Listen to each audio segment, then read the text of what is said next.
Cette publication fait partie de la collection des albums du Centre de recherche sur les monuments historiques. Écrite par Christelle Guillot, elle porte sur les épis de fêtage en céramique.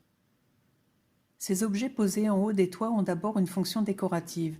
Ils signalent la fonction et le statut du propriétaire, comme peuvent le faire les girouettes. Ils ont aussi un rôle de porte-bonheur et de protection divine. Ils sont riches de symboles. Mais ils servent aussi à assurer la protection de la charpente. Posés en haut du poinçon ou sur la tuile d'about, ils renforcent l'étanchéité et la stabilité de la couverture.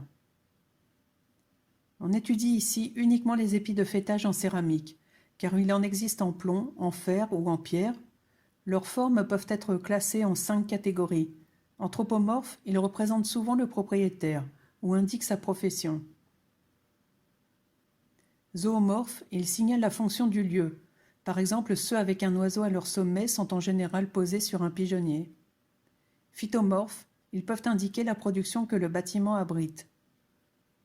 Géométriques, ils se prêtent à tous les décors et à toutes les hauteurs.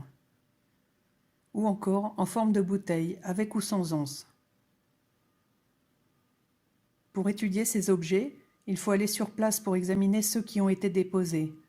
Un relevé graphique est exécuté. Toutes les mesures sont prises pour pouvoir effectuer le dessin. Toutes les faces sont analysées. Les prises de vue sous tous les angles sont une aide précieuse pour l'étude de l'objet. Il faut faire autant de croquis que nécessaire. On passe ensuite à la mise au net. Le dessin est terminé.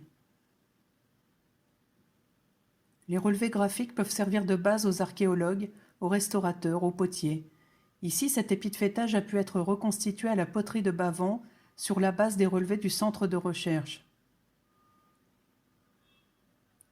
Voici un aperçu de cet album.